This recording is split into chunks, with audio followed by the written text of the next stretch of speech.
me. As I was saying, act number 8. Our next entertainer has multiple videos on YouTube. That's true. That's really true. But multiple videos on YouTube. It used to be done around the campfire, or among the cowboys, or maybe between a group of soldiers, or even at the barber shop. So let's be thankful. There's one left at the villas on Bear Creek. Let's give a welcome to the storyteller, Mr. Jim Foreman.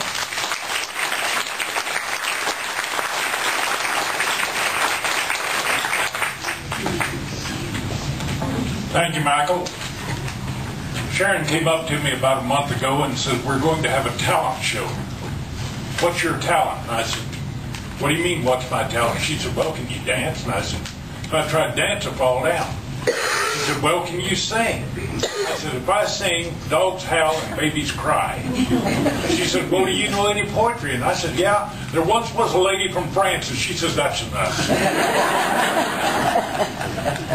But I want to vary away from this tonight for just a minute. This is a very special day in my life. This is September 29th. 55 years ago, my dear wife made me a father.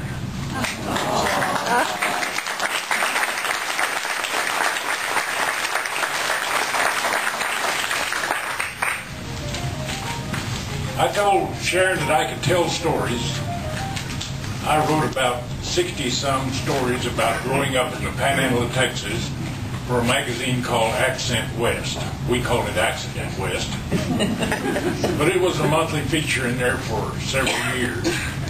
And I gathered them all together in my website and put it into a book called The Day the Mules Went Crazy. I never could find a publisher, so it's there in the free books. If you'd like to visit my site, if you have a Kindle reader or anything, you can download into it, or you can read it online. But the story I think I'll tell tonight is about a cat. There in the little town of Stinnett, we had a neighbor by the name of Steve Lester. And he didn't have the cat. It belonged to his wife. He was of the opinion that cats belonged in barns. Every time he came into the house, there was this cat on his chair. Hair all over it. He'd grab the cat, throw it out of the chair. One day he's going out to his ranch, which is like 4 miles out of town. He thought, this is my chance. So he picks up the cat, takes it out to the ranch, turns it loose at the barn, and he says, there's lots of mice in there, make yourself at home. 3 days later, he drove up and there's a cat on the porch. So a week or two later, he decides he's got another ranch about 10 miles out. And he picks up the cat, takes it out that ranch and leaves it. It takes 2 weeks to get back from there. So one day, my dad decided to go up to Guyman, Oklahoma, take 3 cows up there to the sale. We loaded them in the pickup. We're driving along, and about 10 miles south of Guyman, out in the middle of absolutely nowhere except one ranch house or farmhouse, we see up in front of us this car pulls off the edge of the road. The door opens, something goes out in the grass, the door closes, it pulls back on and goes. We get up there, and my dad said that was Steve Laster's car, and we look, and it says there's a cat. So we stopped, we got the cat, unloaded the cows, went back. When Steve got home, there was a cat on his porch.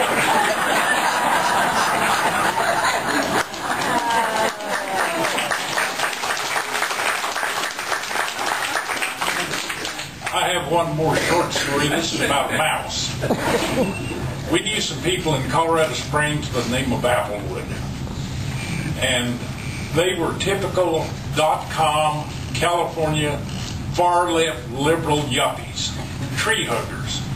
They wouldn't even swat a fly. They thought everything had to live. And one night, they realized they had a mouse in the house, and it was living under a bookcase full of books. So they decided to rehouse the mouse. So they make a box out of a shoebox, cut a little door in it, write mouse above it, unload this bookcase, get the box down in position, move the bookcase, and sure enough, the mouse zipped right into the box. Got him. They move the bookcase back, put the books back in it, carried the mouse out in this new house, and they go down the street about 2 vacant lots away, open the box up, dump him out in the weeds there. Here he goes, go dump, dump, dump, dump, dump, back up into the house, right back on the bookcase.